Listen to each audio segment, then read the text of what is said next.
High tech drugs રેકેટનો પર્દાફાશ, 12 લાખના MD drugs સાથે માફિયાની ધરપકડ. સુરત શહેરમાં નશીલા પદાર્થોના વેપાર સામે ચાલી રહેલી ઝુંબેશના ભાગરૂપે શહેરના વિશેષ કાર્યવાહી દળ દ્વારા એક મોટી અને અત્યંત આધુનિક રીતે ચાલતી હેરાફેરીનો પર્દાફાશ કરવામાં આવ્યો છે.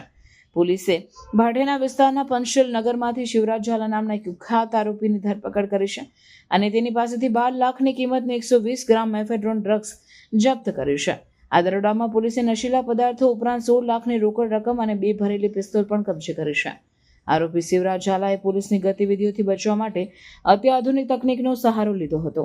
તેણે પોતાના ઘરથી લઈને મુખ્ય માર્ગ સુધી આશરે 25 જેટલા ગુપ્ત કેમેરા લગાવ્યા હતા અને ઘરમાં જ એક નિયંત્રણ કક્ષ બનાવ્યો હતો, જ્યાંથી તે આવન જાવન પર નજર રાખતો હતો. આ ઉપરાંત તે પોતાના સાગરીતો સાથે સંપર્કમાં રહેવા માટે વોકી ટોકીનો ઉપયોગ કરતો હતો, જેથી પોલીસના દરોડાની પૂર્વ જાણકારી મેળવી શકાય. પોલીસને આ અત્યાધુનિક સુરક્ષા વ્યવસ્થાને ભેદવા માટે વિશેષ રણનીતિ અપનાવવી પડી હતી. પોલીસની ટુકડી વાહનોમાં આવવાને બદલે મોટરસાયકલ પર સામાન્ય નાગરિકોની જેમ ત્યાં પહોંચી અને ઓચિંતો દરોડો પાડીને આરોપીને દબોચી લીધો હતો. પોલીસની પ્રાથમિક પૂછપરછમાં આરોપીએ કબૂલ્યું છે કે જપ્ત કરાયેલી 16 લાખની રોકડ રકમ ડ્રગ્સના વેચાણમાંથી મળેલી છે. પોલીસે આ મામલે વધુ તપાસ હાથ ધરીને આંતરરાજ્ય કડીઓ શોધવા માટે ચક્રો ગતિમાન કર્યા છે.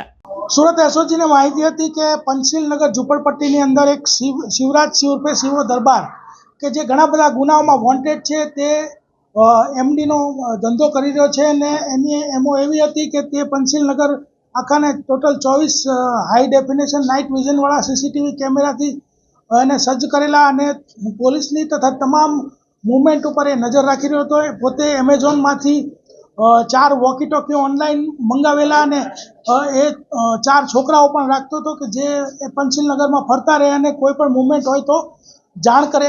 આવું જે એનું હતું એની અંદર એસઓજીના બાતમી મળી કે આ ડ્રગ્સ વેચી રહ્યો છે, તો એસઓજીના ટોટલ અધિકારી અને કર્મચારી ટોટલ 20 બાઇક લઈને અલગ અલગ દિશાઓમાંથી જઈ અને જેનું ઘર છે એને કોર્ડન કરી અને એની અંદરથી 118 ગ્રામ એમડી જે 11,83,600નું થાય છે, તે ઉપરાંત એના 2 મોબાઈલ ફોન, પછી 2 લોડેડ પિસ્ટલ મળી આવેલ છે તથા 4 વોકી ટોકી અને ટોટલ 16 લાખ રોકડા રૂપિયા જે છે મળી આવેલ છે. એના વિરુદ્ધમાં એને અટક કરી અને ધોરણસર કાર્યવાહી કરવામાં આવેલ છે. તે ઉપરાંત તેની પાસેથી માલ જે લઈ જતો હતો એવો મોહસિન છત્રી જે છે તેને પણ ધરપકડ કરેલ છે. ઇમરાન ગડ્ડી છે જેનું નામ ખોલેલું છે ને જે વોન્ટેડ છે, તથા જે માલ છે મુંબઈથી વિનોદ વર્મા પાસેથી લાવતો હતો, તેનું પણ જે નામ છે તે એફઆઈઆરમાં ખોલેલ છે.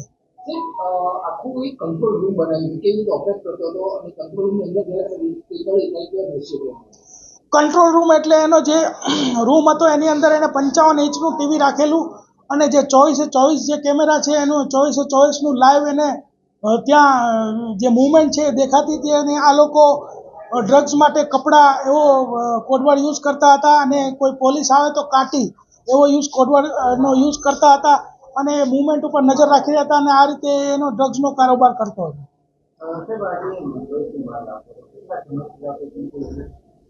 આ બહુ જ જૂનો ગુનેગાર છે. એના વિરુદ્ધમાં 15 ગુના ઓલરેડી રજીસ્ટર્ડ છે. છેલ્લે 2025નો ધારનો ગુનો ઉમરામાં છે, એમાં વોન્ટેડ પણ છે. એટલે સતત આની આ પ્રવૃત્તિ જે છે ડ્રગ્સ વેચવાની એ ચાલુ રહે છે. પિસ્તોલ એટલા માટે રાખે છે કે એને ઘણા બધા લોકો સાથે એને અંગત દુશ્મની પણ છે અને ઘણા બધા ગુનાઓમાં એણે ગુના પણ કરેલા છે. એટલે પોતાને પણ ભય હોવાને કારણે પિસ્તોલ અને લોડેડ પિસ્તોલ રાખતો હતો.